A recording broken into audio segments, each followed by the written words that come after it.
आप एक ऐसा वीडियो सर्च कर रहे हैं जिसमें इन शॉर्ट सारा कुछ बता दिया जाए कि प्रेगनेंसी जल्दी कैसे हो सकती है। आपने इस थंबनेल में देखा है कि जल्दी प्रेगनेंसी के लिए आपको क्या टिप्स देने वाली हूँ। तो आज इस वीडियो में बहुत शॉर्ट में मैं सारी चीजें बताऊंगी जो आपको जल्दी गर्भधारणा कराएंगी।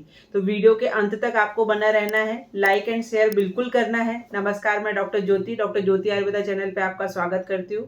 इस चैनल पे हम मेल और फीमेल इनफर्टिलिटी की बात करते हैं, आयुर्वेदिक तरीके, घरेलू उपाय, योगा, सारी चीजें बताती हूँ। तो वीडियो आज हम स्टार्ट करेंगे।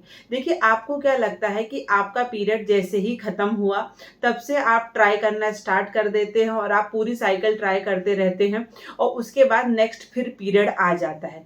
तो आपको आपकी पूरी साइकिल का सबसे जरूरी दिन, वो दिन आपको पता करना है कि किस दिन संबंध बनाने से 99% आपकी प्रेगनेंसी होने की संभावना रहेंगी। तो उस दिन को हम लोग बोलते हैं ओवुलेशन डे, और उसी दिन की जो आगे पीछे के दिन होते हैं उस दिन को हम बोलते हैं फर्टाइल विंडो, कि वो आपकी साइकिल की हाईली फर्टाइल विंडो है। उसमें कैसे समझना पड़ेगा आपको कि जैसे आपका महीना 1 अक्टूबर को आया और दूसरा महीना आपका 1 नवंबर को आया, तो जो आपके बीच के दिन है वो 30 दिन हुए और उन 30 दिनों में आपको -14 करना है, 14 दिन घटाने हैं। और 14 दिन घटाने के बाद जो आपके दिन आता है, जो डे आता है, वो 16 डे आता है। तो अब आपका उस 16 डे से 4 दिन पहले और 2 दिन बाद का जो दिन है, मतलब 12 तारीख से 18 तारीख के बीच में जो समय रहेगा वो आपकी फर्टाइल विंडो रहेगी। उस समय अगर आप रिलेशन बनाते हैं तो आपकी गर्भधारणा की संभावनाएं सबसे ज्यादा रहती हैं। आप ये मत सोचिए कि सिर्फ उन 4 दिनों में रिलेशन बनाने से क्या होगा, अगर मैं 4 दिन या 8 दिन रिलेशन बनाऊंगी तो मेरे शुक्राणु कम हो जाएंगे या फिर क्वालिटी अच्छी नहीं रहेगी। ये सारी चीजें आपको नहीं सोचनी, क्योंकि सबसे जरूरी बात यहाँ पे आपको ये जाननी है कि जो शुक्राणु रहते हैं उनकी जो लाइफ रहती है वो 3 से 5 दिन रहती है। तो अगर आपने 12 तारीख को रिलेशन बनाया और आपका अंडा 14वें दिन फूटा तो भी शुक्राणु वहां पे रहेगा, और अगर आपका अंडा 13वें दिन फूटा तो भी शुक्राणु वहां पे रहेगा। और आपने रिलेशन जो 14वां दिन है आपका पीरियड, उसके एक दिन बाद बनाया तो अंडा हमारा कितने 24 घंटे रहता है, तो भी आपके अंडे को शुक्राणु समय पे वहां पे मिल जाएगा। तो आपको इतना दिमाग लगाने की जरूरत नहीं है। आपको एक रूल बनाना है कि आपको पीरियड के 10वें दिन, 12वें दिन, 14वें दिन, 16वें दिन और 18वें दिन संबंध बनाना है अगर आपकी साइकिल 30 डेज की है। 16वें दिन तक बनाना है अगर आपकी साइकिल 28 डेज की है। ये सिंपल रूल आपको फॉलो करना है। दूसरी सबसे इंपॉर्टेंट चीज जो आपको मैं बताने जा रही हूँ वो है कि आपके इंटरकोर्स करने का तरीका। बहुत सारे पेशेंट स्ट्रेस में हर रोज इंटरकोर्स करते, हर रोज संबंध बनाते। उससे क्या होता है, उनकी मांसपेशियां थक जाती हैं, उनके जो मेल पार्टनर उनको एंजाइटी इशू होने लगते हैं, उनको परफॉर्मेंस अच्छा नहीं कर पाते, शुक्राणुओं की संख्या कम हो जाती। तो आपको एक सिंपल रूल अपनाना है ऑल्टरनेट डे रिलेशन का। तो वो आपकी फर्टाइल विंडो में आपको ऑल्टरनेट डे रिलेशन बनाना है, जिससे आपकी हर चीज अच्छी रहेगी और आपको थकान भी नहीं होगी, स्ट्रेस भी नहीं होगा। क्योंकि अधिकतर हम लोग लेट नाइट संबंध बनाते हैं, सुबह जल्दी मॉर्निंग ऑफिस जाना रहता है, तो थकान बनी रहती है, आपका वर्क हर चीज अफेक्टेड होती है। तीसरी चीज, संबंध बनाते समय आपको ऐसा लगता है कि रिलेशन बनाने के बाद सारा पानी या सारा सेमन बाहर आ गया, ऐसा बहुत सारे पेशेंट बोलते हैं। तो कि मैम मैं फिर कैसे प्रेग्नेंट होंगी, सारा पानी बाहर आ गया। तो देखिए, सबसे जरूरी चीज आपको यहाँ पे ये जाननी है कि जो सेमन है वो सारे शुक्राणु नहीं है। सेमन में स्पर्म्स के साथ साथ बहुत सारे फ्लूइड रहते हैं, जैसे कि वेसाइकल्स का फ्लूइड है, तो प्रोस्टेट ग्लैंड का फ्लूइड है, जिसे हम सेमाइनल फ्लूइड्स बोलते हैं। तो वो फ्लूइड बाहर निकल आता है। जैसे ही आप संबंध बनाते हैं तो शुक्राणु बहुत फास्ट गति से आपके सर्विक्स पे चिपक जाते हैं और जो निकलता है वो सिर्फ पानी रहता है।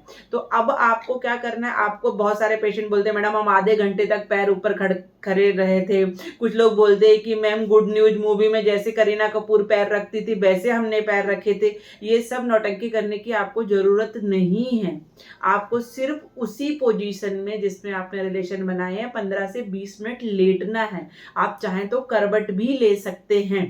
ताकि शुक्राणु यहाँ पे चिपक जाते हैं। आप उसके बाद 2 घंटे भी उल्टे रहेंगे तो भी कोई फ़र्क नहीं पड़ेगा। तो सबसे ज़्यादा कंफर्टेबल पोजीशन में रिलेशन बनाइए और 10 से 15-20 मिनट उस पोजीशन में रिटेन करिए, बस उससे ज़्यादा आपको कुछ नहीं करना है।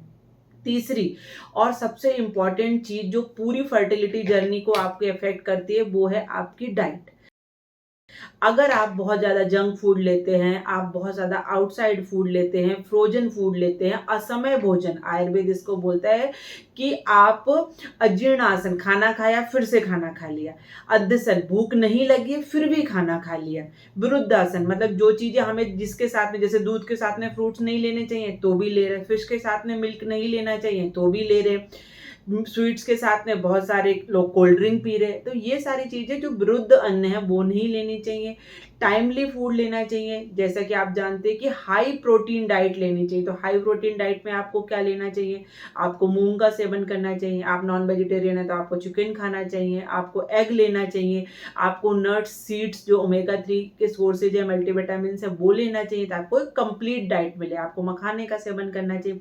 और सबसे बड़ी चीज़ जो आपको यहाँ पे करनी कि आपको माइंडफुल ईटिंग करनी है। खाना जो आप खा रहे हैं उसको अपने दिमाग से उसका ग्रहण करिए, उसका सेवन करिए। बहुत बार हम देखते हैं कि हम टीवी देखते जा रहे हैं, खाना खाते जा रहे हैं, हमें पता ही नहीं चला हमने क्या खाया, कितना खाया, हमारे ब्रेन ने सिग्नल ही नहीं भेजे कि बस भाई अब बहुत हो गया, अब नहीं खाना है। तो हम बहुत टाइम ओवर ईटिंग भी कर लेते। तो खाना खाते समय मन को शांत रखिए, अच्छे भाव से खाना खाइए। और मैं फिर से आपसे कहूँगी, ये बात आपको थोड़ी ऑड लग रही होगी कि हाथ से भोजन करिए, ताकि जब हमारी उंगलियों का टच जो हमारे भोजन को मिलेगा तो आपके पंच महाभूत जो हैं वो अच्छे से बैलेंस रहेंगे आपकी बॉडी में। तो हाथ से भोजन जरूर करिए, जो हमारी भारतीय परंपरा है। उसके साथ अब सबसे जरूरी चीज जो बहुत अफेक्ट करती है आपकी फर्टिलिटी जर्नी को वो है स्ट्रेस। स्ट्रेस किस बात का कि भाई होगा कि नहीं होगा, क्या करना चाहिए क्या नहीं करना चाहिए। तो अपने दिमाग में हर समय आप उसी चीज को मत दौड़ाइए, आपके मन को कहीं और जगह लगाइए। जैसे अगर आपको स्विमिंग पसंद है तो आप स्विमिंग करिए, आपको रनिंग पसंद है रनिंग करिए, कोई फिजिकल एक्टिविटी वैसे भी आपको करनी है तो आपको अगर पेंटिंग पसंद है पेंटिंग करिए, आपको कुकिंग अच्छी लगती है तो कुकिंग करिए। आपको जिस काम को करने में मन अच्छा लगता है वो जरूर करिए ताकि उससे आपको स्ट्रेस रिलीव हो। जैसे अभी नवरात्रि चल रहा है, आपको गरबा करना पसंद है तो आप गरबा करिए। मेरी एक पेशेंट है जिसका मैंने टेस्टिमोनियल भी डाला, वो गुजराती पेशेंट है मेरी। तो उसने बोला कि मैम जिस महीने वो कंसीव हुई थी उस महीने उसने खूब गरबा किया था और उसने कोई दिमाग ही नहीं लगा, मतलब जस्ट उसकी ट्यूब ओपन हुई थी और उसी साइकिल वो चली गई थी अहमदाबाद। उसने बोला मैम मैं ये मैरिज अटेंड करके आऊंगी उसके बाद ही आगे का ट्रीटमेंट प्लान करेंगे, जबकि उस साइकिल में उन्होंने ट्राई करा था, उसी साइकिल में वो कंसीव हुए। क्यों हुए, क्योंकि उनका जो स्ट्रेस था वो रिलीफ था, उसने डे काउंटिंग नहीं करी थी, प्रोस्टाग्लैंडिन सिक्रीट नहीं हुए थे, स्ट्रेस हार्मोन सिक्रीट नहीं हुए थे। तो आपको कुछ ना कुछ एक्टिविटी करना है। उसके साथ साथ फिजिकल एक्टिविटी जिसमें आपको योगा डेफिनेटली 15 से 20 मिनट का करना है, आधे घंटे की वॉक करनी है। आपके हस्बैंड के साथ वॉक करिए ताकि आप दोनों आप दूसरों की एक दूसरे से अच्छी बातें कर सके, आपके साथ क्वालिटी टाइम स्पेंड कर सके। उसके साथ मेल्स को क्या करना है, वो परफॉर्मेंस का बहुत ज़्यादा स्ट्रेस लेते हैं कि आज रिलेशन बनाना, आज फर्टाइल डे जो जल्दी घर जाना, इस तरह का लोड मत लीजिए। आप बिल्कुल रिलैक्स होके आप रिलेशन बनाइए। लेकिन उसके साथ साथ अगर आपको अल्कोहल की या टोबैको की या कोई ड्रग एडिक्शन है तो वो सारी चीज़ें आपको डेफिनेटली हटानी चाहिए। और बिल्कुल ना भूलने वाली चीज जो आपको लेनी है वो प्रीनेटल विटामिन्स लेने, प्रीनेटल मेडिकेशन लेने। आयुर्वेद के हिसाब से आपको प्रीनेटल में क्या क्या लेना चाहिए, तो आप धात्री लो ले सकते हैं, आप अश्वगंधा का सेवन कर सकते हैं। उसके साथ आजकल हमने देखा है कि बहुत ज़्यादा हर फीमेल और हर मेल में कैल्शियम की कमी रहती, तो कैल्शियम सप्लीमेंट आप ले सकते हैं। आयुर्वेद में बहुत अच्छे अच्छे कैल्शियम सप्लीमेंट अवेलेबल है, वो आप ले सकते हैं। उसके साथ विटामिन डी का सप्लीमेंट आपको लेना डेफिनेटली लेना चाहिए। तो विटामिन डी के 60,000 यूनिट के सेचेट सायरप या टैबलेट के फॉर्म में मिलते हैं, वीकली वंस आपको लेना है। तो ये सारी चीज़ें जब आप करेंगे तो आप देखना कि प्रेगनेंसी कितनी जल्दी होने वाली है। तो 3 से 4 महीने ये सारी चीज़ें फॉलो करिए। और अगर आपको कोई ऐसी चीज़ लगती है कि नहीं यार ये चीज़ मेरे अंदर नॉर्मल नहीं, जैसे मुझे ओवुलेशन साइन नहीं आ रहे हैं, या फिर मेरे इरेक्शन में प्रॉब्लम है, या फिर मुझे कहीं ना कहीं प्रीमेच्योर इजैकुलेशन हो रहा है, या पीरियड का फ्लो अच्छा नहीं है, तो ये सारी चीज़ों के लिए आपको डेफिनेटली डॉक्टर को कंसल्ट करना चाहिए। बाकी अगर आप सारी चीज़ें आपकी ठीक है और नेचुरल कंसेप्शन नहीं हो पा रहा है तो ये चीज़ें आप फॉलो करेंगे तो जल्द से जल्द आप प्रेग्नेंट हो जाएंगे। और कौन ये सारी चीज़ें फॉलो करने का प्रेग्नेंट हुआ है वो कमेंट में ज़रूर बताएंगे। इस तरह के वीडियो के लिए चैनल को सब्सक्राइब, वीडियो को लाइक एंड शेयर करना है, क्योंकि बहुत बार हम आपस में न्यूली मैरिज कपल होता है या फिर हम इनफर्टिलिटी डिस्कस ही नहीं करना चाहते, हम ओपन नहीं करना चाहते, तो आपके ऐसे कोई फ्रेंड्स हैं, ऐसे कोई ग्रुप हैं जहाँ पे आप लोग हैं, तो वो आप जरूर शेयर करिए ताकि हम वहाँ तक पहुँच सके। इसमें मेरी भी मदद होगी, चैनल ग्रो होगा, आपका प्यार हम मुझे इस तरह से ही मिलता रहेगा। देखिए मैंने कितने शॉर्ट ड्यूरेशन में आपके प्यार की वजह से हम यहाँ तक पहुँच पाए हैं, तो वो आपका साथ हमें जरूर चाहिए। और आप किस टॉपिक पे वीडियो जा रहे हैं वो जरूर बताइए। नमस्कार।